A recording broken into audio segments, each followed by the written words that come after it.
வணக்கம் மக்களே, சற்று முன்னணியான செய்தி ஒன்று வெளியாகலாம். கட்சிக்கு சசிகலா, ஆட்சிக்கு எடப்பாடியா? பாஜகவை சமரச திட்டமா? வாங்க வீடியோவை முழுமையாக காண்கலாம்.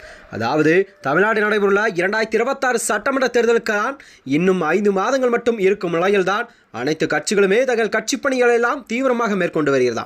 முன்பாகவே தேர்தல் பரப்புரையை தொடங்கினார் எடப்பாடியார் பழனிசாமி.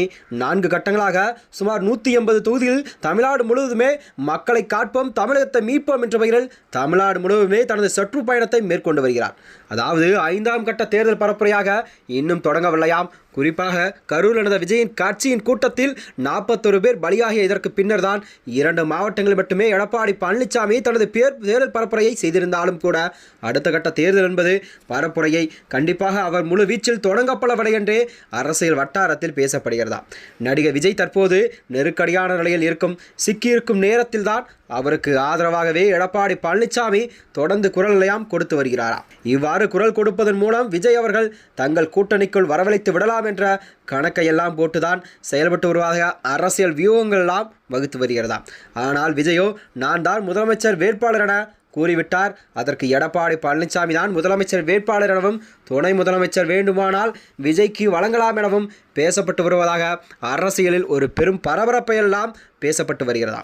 இதனை தான் மதுரையைச் சேர்ந்த முன்னாள் அமைச்சர் உதயகுமார் கூட உறுதிப்படுத்தியுள்ளார். அவர் கெஞ்சாத குறையாக வெளிப்படையாகவே தாவைக்க அதிமுகவுடன் கூட்டணிக்கு வர வேண்டும்.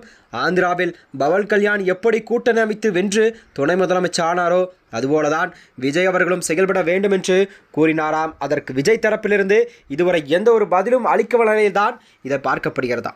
அதாவது வருகின்ற 2026 சட்டமன்ற தேர்தலில் அதிமுகவுடன் கூட்டணியாக தாவைக்க அமைந்தால் கண்டிப்பாக தாவைக்க தலைவர் விஜய் அவர்களுக்கு துணை முதல்வர் பதவி கண்டிப்பாக கொடுக்கப்படும் நிலையில்தான் இதை பார்க்கப்படுகிறதா. இதுபோன்ற நெருக்கான சூழலில்தான் இருப்பதால் எடப்பாடி பழனிசாமியோ அடுத்த கட்ட சுற்றுப்பயணத்தை அறிவிக்காமலே இருந்து வருகிறார். சேலத்திலிருந்து எடப்பாடி பழனிசாமியை பாஜக மாநில தலைவர் நைனா நாகேந்திரன் கூட தேர்தல் பொறுப்பாளர் பாண்டே உள்ளிட்டோரெல்லாம் சமீபத்தில் சந்தித்து பேசிவிட்டு சென்றார்களாம்.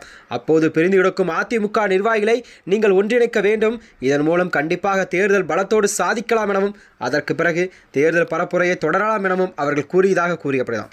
அதாவது மேலும் கட்சிக்கு சசிகலா எனவும் ஆட்சிக்கு நீங்கள் என்றும் இருந்தால் கண்டிப்பாக ஒருங்கிணைப்பு வாய்ப்பு இருப்பதாக கூறியதாகவும் இதற்கு எடப்பாடியும் மறுத்துவிட்டதாகவும் கூறப்படுகிறதாம். இதன் காரணமாகத்தான் 5ஆம் கட்ட தனது பரப்புரையை அவர் தொடங்காமலே இருப்பதற்கு இதுதான் முழு காரணம் என்று கூறப்படுகிறதாம். இதனால்தான் எடப்பாடி பரப்புரைக்கு பாஜக தடை விதித்துள்ளது. அதிமுகவை ஒருங்கிணைக்க அழுத்தம் கொடுத்து வருகிறதா உள்ளிட்ட விவரங்களை எல்லாம் குறித்து பேச உள்ளதாக தகவல் வெளியாகியுள்ளதாம். இதற்காகத்தான் எடப்பாடியை டெல்லிக்கு அழைத்துள்ளதாகவும் அங்கு என்ன முடிவு எடுக்கப்படுகிறது என்பதை பொறுத்திருந்தான் எடப்பாடி பழனிசாமியின் அடுத்த கட்ட பரப்புரை பயணம் இருக்கும் என்பதை அரசியல் வல்லுநர்களாம் யூகித்து வகுத்து வருகிறதா. அது மட்டும் மேலும் இது போன்ற வீடியோக்களை தெரிந்து கொள்ள நமது சேனலை மறக்காமல் சப்ஸ்கிரைப் செய்து கொள்ளும். நன்றி, வணக்கம்.